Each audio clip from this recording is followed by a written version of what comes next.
Good afternoon everybody. सगळे कसे मजेत आहेत ना? लास्ट लेक्चर आपण बघितलेलं होतं पिरॅमिड ऑफ एनर्जी किंवा energy pyramid. Pyramid of energy किंवा एनर्जी पिरॅमिड आपण लास्ट लेक्चरला पाहिलेलं होतं आणि आता त्याच्या पुढचा पॉईंट्स आपण कंटिन्यू करणार आहोत. लक्षात येते? चला ओके. तर लास्ट लेक्चरमध्ये आपण पाहिलेलं होतं एनर्जी ऑफ पिरॅमिडमध्ये बेस लेवलला फायटोप्लॅन्क्टॉन्स होता, त्याच्याकडे 10,000 किलो कॅलरी एवढी एनर्जी होती. त्याच्याकडनं काही एनर्जी झू प्लॅन्क्टॉन्सकडे गेली, फक्त त्याच्यातले 1000 म्हणजे 9000 एनर्जी झू फायटोप्लॅन्क्टॉन्सकडेच राहिली. त्याच्यानंतर झू प्लॅन्क्टॉन्सला फिशेसनी ईट केलं, तर फिशेसकडं त्याचा फक्त म्हणजे 1/10 पार्ट त्याच्याकडे ट्रान्सफर झालेला आहे. 100 किलो कॅलरी आणि 100 किलो कॅलरीमध्ये 1/10 पार्ट फक्त ट्रान्सफर झालं आहे ह्युमनकडं 10 किलो कॅलरी. तर हे जे आहे हे एनर्जी एका लेवलकडून दुसऱ्या लेवलकडं कशा प्रकारे ट्रान्सफर होते बघा. After the death of apex consumer, जेव्हा अपेक्स कंझ्युमर डेड होतो म्हणजे मग डेड झाल्यानंतर काय होतं? आता आपल्याकडे वेगवेगळ्या कन्सेप्ट आहेत. प्लांट डेड होतात, प्लांट डिकम्पोज होतात, ॲनिमल डेड होतात. ॲनिमल डेड झाल्यानंतर ते डिकम्पोज केले जातात किंवा काही ॲनिमल गाडले जातात, depending upon the different process. We are the human beings. आपण जर मेलं तर काही जण गाडतात, काही जण जाळतात. So these are the apex consumer. Their energy becomes available to us to the decomposer. मग आपल्याकडं जी समजा डेड झाल्यानंतर आपल्या बॉडीमध्ये जी एनर्जी आहे ती एनर्जी डिकम्पोजर सेपरेट करतात. जस्ट लाईक अ फंगी किंवा other microbe decomposes the body of dead animals. म्हणजे फंगी किंवा मायक्रोब्स जे डेड ॲनिमल्सला काय करतात? डिकम्पोज करतात. आणि डिकम्पोज केल्यानंतर या डिकम्पोजरच्या माध्यमातून खूप काही एनर्जी सॉईलमध्ये, खूप काही एनर्जी वॉटरमध्ये, खूप काही एनर्जी एअरमध्ये रिलीज केली जाते. They are called decomposer. जे डिकम्पोज करण्याचं काम करतात, जे एनर्जी डेड ॲनिमलकडून जनरेट करण्याचं काम करतात, त्याला डिकम्पोजर म्हणायचं. In the process of obtaining food from the remains of the organism, decomposer convert them into simple carbon compound. हे जे डिकम्पोजर आहेत त्यांचे सुद्धा फूड ते डिकम्पोजर मटेरियल आहे. ते एनर्जी घेत असताना काही मटेरियल जसं की कार्बन आहे, कार्बन कंटेनिंग कंपाऊंड आहे, तर कॉम्प्लेक्स कार्बनचं कन्व्हर्शन सिम्पल कार्बन कंपाऊंडमध्ये कन्वर्ट करण्याचं काम हे डिकम्पोजर करत असतात. आणि मग त्यातली काही energy these substances easily mix, डिकम्पोजरच्या माध्यमातून सगळे सिस्टमॅटिकली सेपरेट झाले असल्यामुळे हे component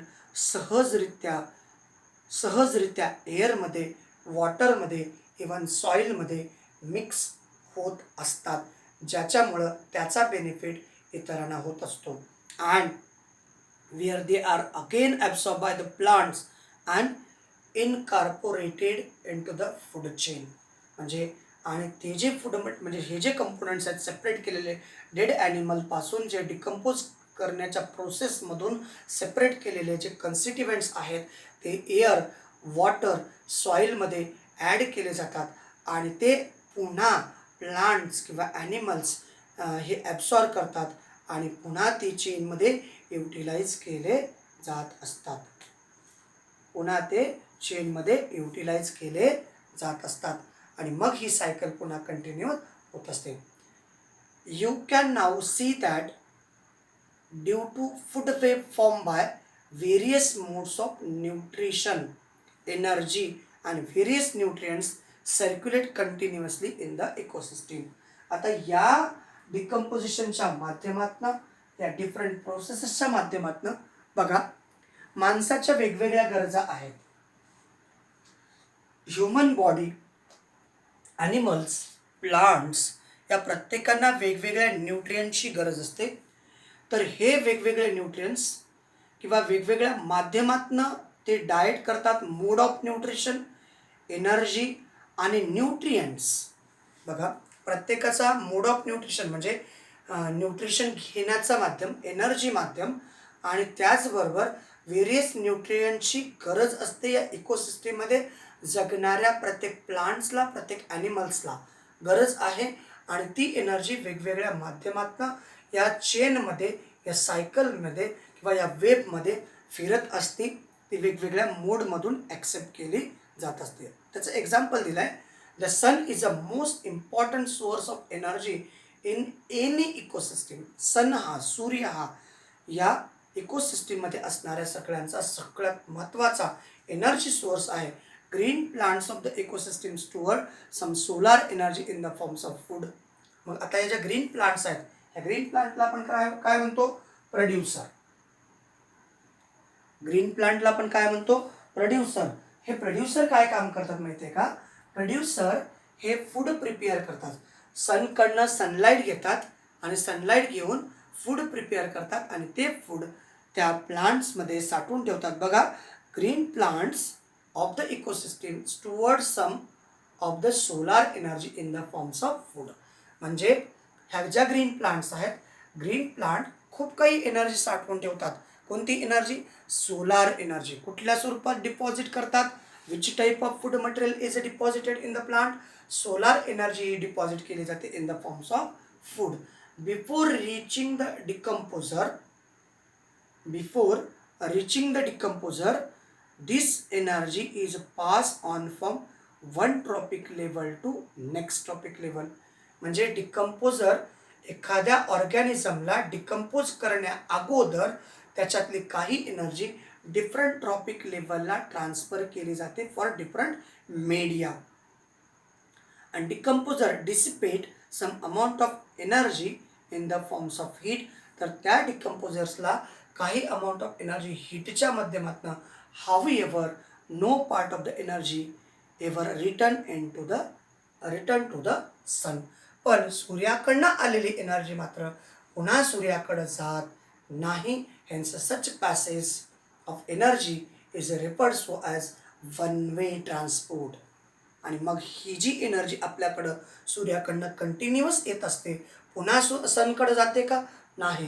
that's why that is called as one way transport. One way आहे. वन वे कळते ना तुम्हाला? वन वे म्हणजे फक्त जाणाऱ्याच गाड्या तुम्हाला दिसतील किंवा फक्त येणाऱ्याच गाड्या दिसतील. म्हणजे मग आता सूर्याकडनं जी एनर्जी आपल्या ॲटमॉस्फिअरमध्ये किंवा इकोसिस्टीममध्ये येते, फक्त येण्याचंच काम चालू आहे. सूर्याकडे पुन्हा रिटर्न एनर्जी जाते का? नाही.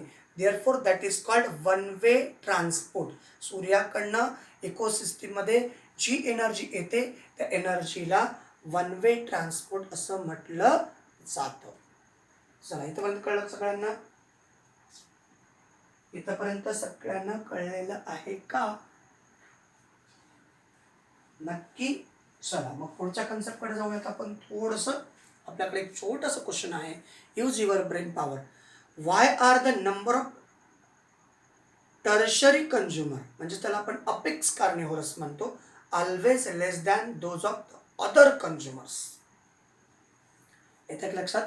Y are the number of tertiary consumer म्हणजे अपेक्स कंझ्युमर हे always less than those of the other consumers. म्हणजे आता बघा, प्रायमरी कंझ्युमर किती आहेत? म्हणजे प्रोड्युसर तर आहेतच आहे. प्रायमरी कंझ्युमर खूप आहेत. लक्षात येतं का? म्हणजे हार्बिव्होरस खूप आहेत, कार्निव्होरस त्याच्यापेक्षा कमी आहेत, आणि ओमनिव्होरस खूप आहेत. म्हणजे मग अपेक्स कार्निव्होरस जे आहेत, अपेक्स कार्निव्होरसचं प्रमाण का कमी आहे?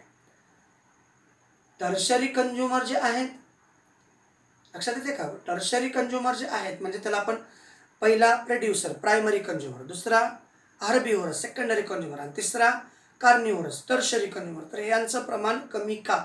Always less than those of other consumer. Other कंझ्युमरपेक्षा यांचं प्रमाण कमी का? त्याचं कारण असं आहे, each trophic level in the food chain is called trophic level. प्रत्येक लेवल जे आहे, प्रत्येक प्रोड्युसर, हार्बिव्होरस, कार्निव्होरस, अपेक्स कार्निव्होरस, ह्या वेगवेगळ्या प्रकारच्या ट्रॉपिक लेवल आहेत. आणि या वेगवेगळ्या प्रकारच्या ट्रॉपिक लेवल असल्यामुळं त्या अपेक्स कार्निव्होरसपर्यंत 100% एनर्जी ट्रान्सफर होत नाही. आत्ताच मी तुम्हाला सांगितलं बघा, फायटोप्लॅन्क्टॉनकडे 10,000 किलो कॅलरी एनर्जी होती, त्याच्यातली झू प्लॅन्क्टॉनकडं 1000 किलो कॅलरी, म्हणजे अपेक्स कार्निव्होरसकडं अतिशय कमी अमाऊंट ऑफ एनर्जी ट्रान्सफर केली जाते. Trophic level refers the step which the organism obtain its food in the chain. म्हणजे हे ऑर्गॅनिझम जे जगतात या वेगवेगळ्या फूड चेनमध्ये, तर ते कसे जगतात, as amount of matter and energy gradually decreases. कारण एनर्जी पण तिकडं कमी जाते, मॅटर पण कमी जातं. From producer to top consumer, म्हणजे प्रोड्युसरकडून टॉप कन्झ्युमरकडं मॅटर कमी जातं, एनर्जी कमी जाते. In the similar way number of organism also decreases from lowest level to highest level. आणि त्याच्यामुळं ते ऑर्गॅनिझम कमीत कमी प्रमाणात पाहायला मिळतात, लोवेस्ट लेवलकडून हायेस्ट लेवलकडे जात असताना. Institute at work, Indian institute of ecology and environment, Delhi, was established in 1980, involved mainly in a research, training and arrangement of workshop, seminar. आपल्याकडे एन्व्हायरमेंटलचं डिपार्टमेंट आहे, दिल्लीने इस्टॅब्लिश केलेलं 1980मध्ये. तर ते रिसर्च ट्रेनिंग घेतं, वर्कशॉप अरेंज करतं, सेमिनार अरेंज करतं. And this institute have publish the international encyclopedia of ecology and environment. इकोसिस्टीमशी रिलेटेड जी इकॉलॉजी आहे आणि एन्व्हायरमेंटचा स्टडी करण्यासाठी इन्सायक्लोपीडिया, इंटरनॅशनल लेवलवरती इन्सायक्लोपीडिया पब्लिश केलेला आहे. त्या माध्यमातून तुम्हाला या बाबतीतली सर्व काही माहिती मिळू शकते. चला, जवळपास आय थिंक सगळ्या कन्सेप्ट क्लिअर झाल्या असतील अशी मी अपेक्षा ठेवतो. याच्यानंतर आपल्या टॉपिकमध्ये आणखीन काही पार्ट आहेत. Bio Jio chemical cycle, carbon cycle आणि ऑक्सिजन सायकल आणि नायट्रोजन सायकल, अशा 4 सायकल आहेत. त्या 4 सायकल आपण एक एक सायकल नेक्स्ट लेक्चरमध्ये घेऊयात आणि मग हा टॉपिक या ठिकाणी क्लोज करूयात. सध्या आपण सायकलमध्ये जाण्या अगोदर हा व्हिडिओ इथेच थांबूयात, कारण प्रत्येक सायकल हा 1 किंवा 2 व्हिडिओ लागतील, असं सिस्टमॅटिकली आपण अरेंज करूयात. तुर्तास या व्हिडिओमध्ये इथेच थांबूयात. थँक्यू. Thanks a lot.